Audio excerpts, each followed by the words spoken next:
Assalamualaikum warahmatullahi wabarakatuh. Bersama saya Ilham. Di sini saya akan menjelaskan bagaimana kita mencari besaran resultan gaya, letak resultan gaya, dan arah resultannya pada bidang gaya yang memiliki tangkap gaya yang berbeda-beda, yaitu memiliki arah, memiliki jarak pada setiap gaya-gayanya, dan ini membutuhkan momen.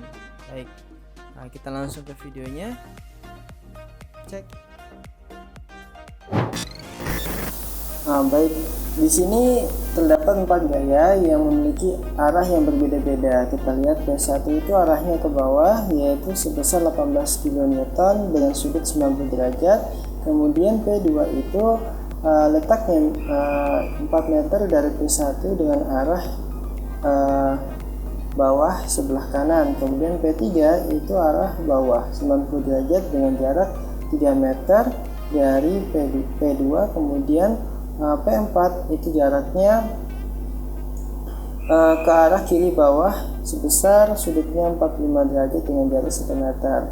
Baik, di sini saya menerapkan bagaimana mencari besaran resultan gaya berdasarkan titik koordinat. Jadi lebih memudahkan. Hanya saja di sini titik tangkap arah dari gaya komponen ini berada pada sumbu X yang sejajar. Baik. Kita terjemahkan dulu. Jadi untuk mencari besaran resultan gaya ini, yang pertama harus diperhatikan itu adalah kita harus menerjemahkan dulu gaya-gayanya, dan kita harus menghitung atau menjumlahkan P1 dan P2 yang di awal-awal dulu, P1 dan P2, kemudian didapatkan resultan gayanya, baru kita lanjut ke P3 dan begitu seterusnya. Di sini saya membuatkan tabel, ada P, ada sudut, kemudian ada gaya yang bekerja pada sumbu X, kemudian gaya yang bekerja pada sumbu Y. Nah, baik, untuk mencari gaya yang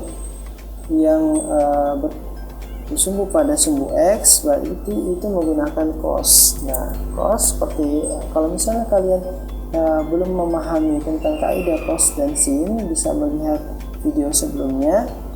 Jadi kalau cos itu arahnya adalah horizontal, sedangkan sin itu arahnya yang vertikal, seperti itu.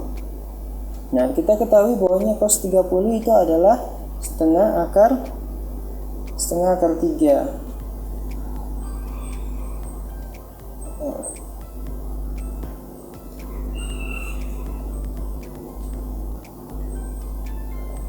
Nah, di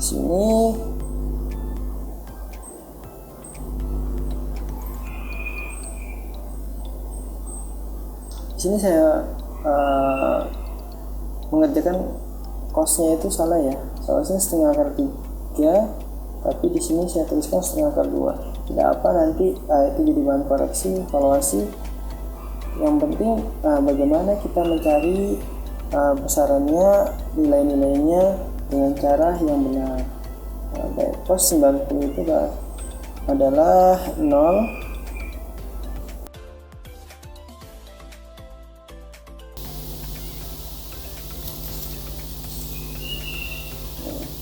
Di sini saya mengalami kesalahan itu, nggak apa-apa. Yang penting adalah bagaimana cara mengerjakannya. Baik, kita lihat.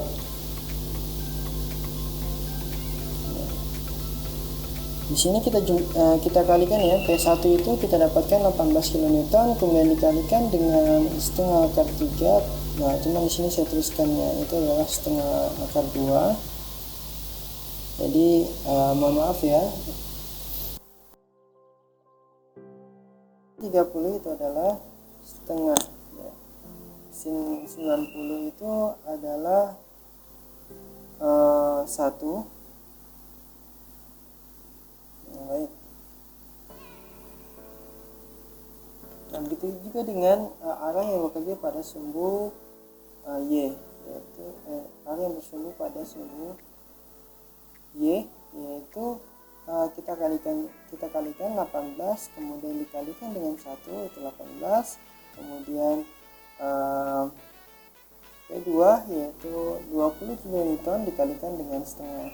Nah, baik, perlu kita pahami di sini gaya kita pada umumnya kaidahnya itu adalah apabila gaya itu bekerja dari atas ke bawah maka itu bernilai negatif, sedangkan jika dari bawah ke atas bernilai positif. Jadi mau bagaimanapun bentuknya sama saja bagaimana pengerjaannya, hanya saja nanti berpengaruh di bagian resultannya seperti itu. Baik, untuk gaya yang bekerja dari kiri ke kanan itu adalah bernilai positif, sedangkan gaya yang bekerja dari kiri ke kanan itu bernilai negatif. Nah, kaidah ini sangat penting, perlu teman-teman pahami agar dalam pengerjaan resultannya itu adalah mudah dan benar. Kita tandain besaran resultannya.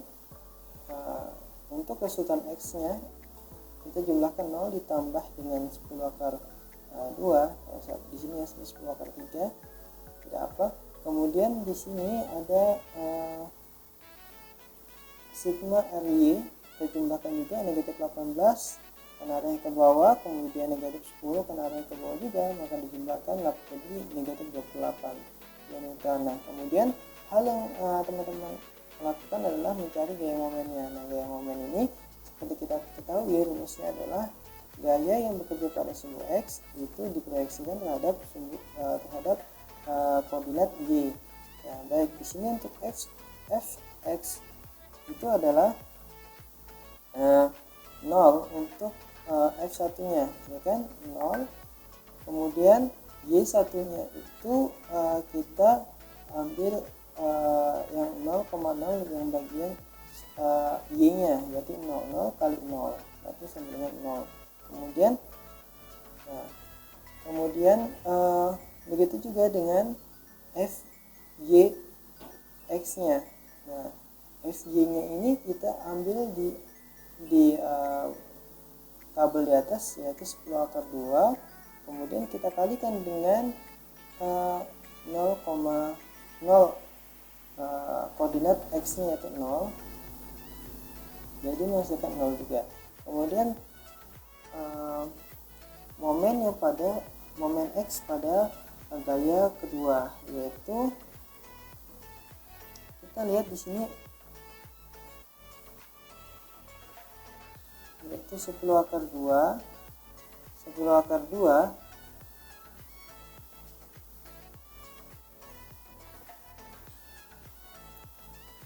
maaf tadi yang F1 itu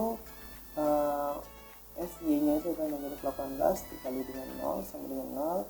Kemudian F2 itu 10 akar 2 kemudian dikalikan dengan X nya itu adalah 4. Jarak antara P1 dan P2 itu adalah 4, maka kita asumsikan X nya itu adalah 4.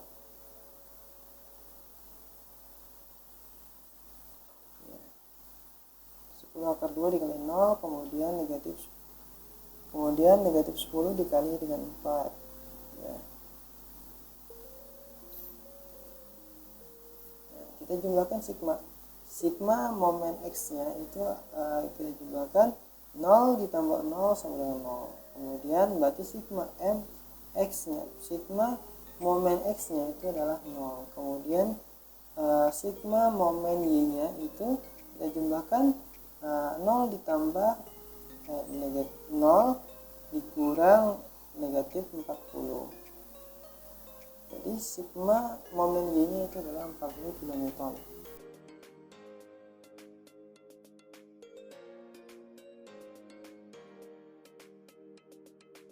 Selanjutnya yang perlu teman-teman cari adalah letak resultannya. Letak resultannya ini bisa dilakukan dengan cara keseimbangan ya. Jadi resultan X terhadap proyeksi Y,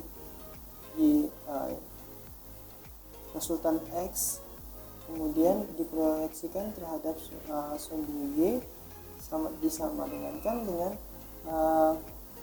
sigma mx. Nah, di sini dapatkan ys-nya itu sama dengan 0 karena momen x-nya adalah 0, kemudian resultan y diproyeksikan terhadap sumbu x, kemudian itu sama dengan sigma momen y. Nah, karena sigma momen y di sini adalah negatif 40, maka kita tuliskan di sini adalah 40 atau negatif 40, kemudian dibagi dengan RY-nya. RY-nya itu tadi kita dapat sebesar negatif 28 ya. Jadi negatif ketemu negatif dengan plus.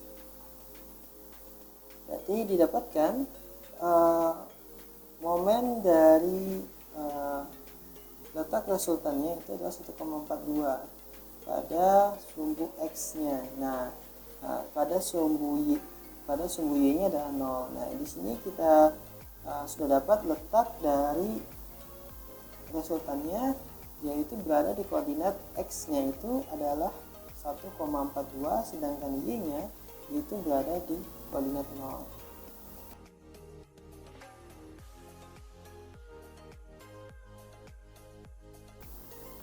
Nah, sekarang kita lanjut untuk mencari besaran resultannya. Besaran resultan ini kita menggunakan kaidah yang sama, yaitu r kuadrat sama dengan fx ya, resultan dari x ditambah kuadrat ditambah dengan resultan sigma resultan y kuadrat. Nah, didapatkan tadi sigma resultan x nya itu adalah 10 akar 2 dikuadratkan, kemudian sigma resultan y-nya itu adalah negatif 28, kita kuadratkan juga. Hasil kuadrat dari 10 akar 2 itu 200, kemudian hasil dari kuadrat 28 itu 384, kemudian kita akarkan, kita jumlahkan dulu, kemudian kita akarkan, yaitu dapat akar 984, hasilnya ada 31,36 kN. Nah, ini adalah besaran resultannya, besaran vektor.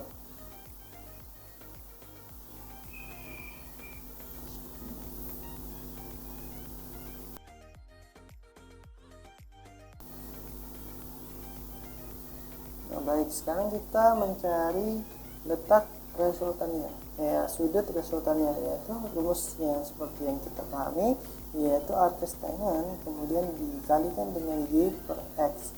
Nah, y-nya itu tadi kita dapatkan di sigma resultan y yang di tabel sebelumnya, kemudian x-nya itu adalah sigma resultan x. Nah, kita masukkan,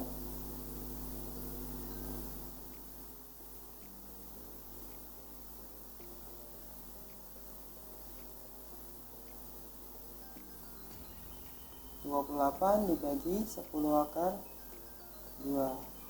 Baik. Cara mencarinya itu kalau saya menggunakan kalkulator, yaitu kalkulator saintifik, dan cara itu sangat mudah, yaitu teman-teman harus mengganti modenya menjadi mode degree, kemudian teman-teman klik tombol tahan agak lama, kemudian akan muncul arkes tangen. Nah, seperti ini. Nah, didapatkan hasil dari 28 dibagi 10 akar 2 itu 1,98. Kemudian kita gunakan kalkulator.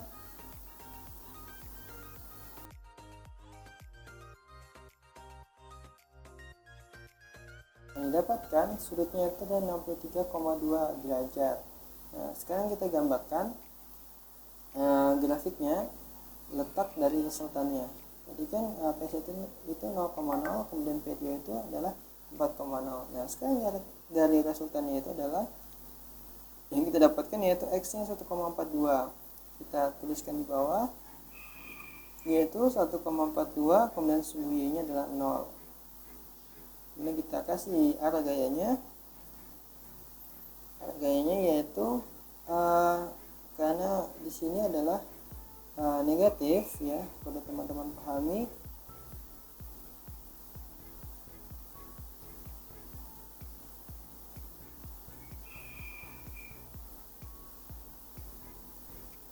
sini sudutnya adalah negatif 63,2 dan arah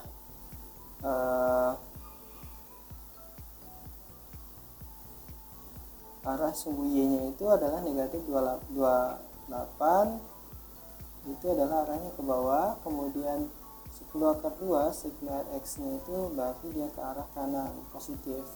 Jadi dia menyorong ke sebelah kanan. 1, 2. Dan begini seterusnya. Jadi di sini saya hanya menjelaskan bagaimana cara mencari P1 dan P2-nya saja. Untuk lanjut P3, teman-teman bisa menggunakan cara ini, sama seperti ini, yaitu nanti yang digunakan adalah P1 2, bukan P1 dan P2, tapi sudah resultan dari P1 dan P2. Nah, nanti dijumlahkan dengan P3. Nah, ini cukup mudah karena tidak perlu adanya penerjemahan dari gaya, karena dia bekerja vertikal. Jadi tinggal dijumlahkan saja momennya, kemudian didapatkan titik